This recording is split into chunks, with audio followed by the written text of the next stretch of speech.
शास्त्रों के अध्ययन का तात्पर्य अपने दृष्टि में परिवर्तन लाना।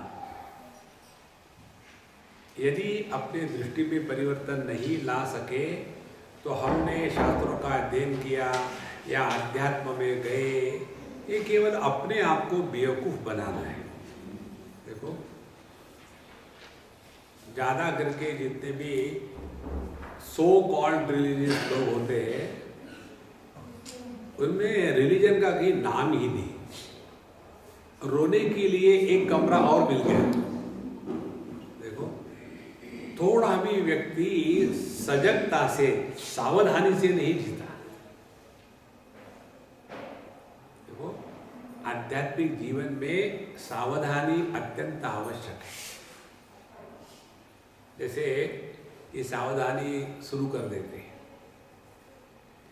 हम कमरे के अंदर प्रवेश करते हैं तो जूते कहाँ फेंकते हैं कि हम बीच पे रख देंगे जूते तो पीछे आने वाला जो है उसको हर्डल रेस करनी पड़ेगी।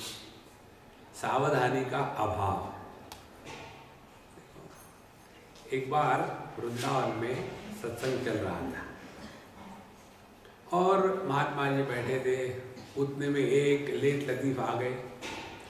आकर के खाट खोट करके जूते फेंक दिए, दरवाजे को धक्का लगाया, सबको लताड़ करके पहुंच गए। महात्मा जी के सर पर धड़ास, पैर सर फटका। महाराज जी कुछ उपदेश बताइए। महाराज जी ने कहा, उठो, वापस जाओ, जो जूते फेंके हैं उनको ठीक से रखो और नमस्कार करो। दरवाजे को जो तुम्हें धक्का लगाया है उसको जाके नमस्कार करो। जिनको लताड़ा है उनके चरण छू, और यहां आकर के मेरे चरण मत छूना। देखो, व्यक्ति में सावधानी नाम की चीज है ही नहीं। जब तक कि सावधानी नहीं होगी तब तक कि हम अध्यात्म में प्रवेश नहीं कर रहे। तो पहली बात यह है कि शास्त्रों के अध्ययन से हम सावधान हो जाते हैं। एक बड़े संत महात्मा हो गए, उन्होंने इस सावधान शब्द का अर्थ ठीक से समझा, बाकी के असावधानी में ही रहे। और उस संत का नाम था नारायण ठोसर।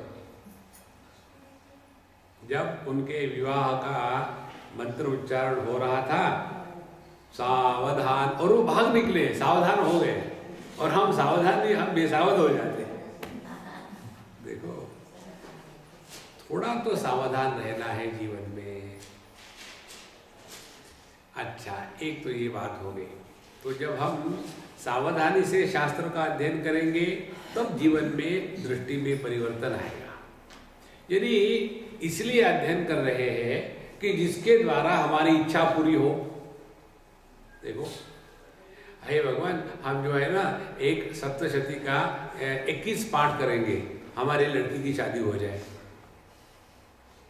तो हुआ क्या कि भगवान को बना दिया एक साधन और उस बेवकूफ लड़की की शादी बन गया साध्य।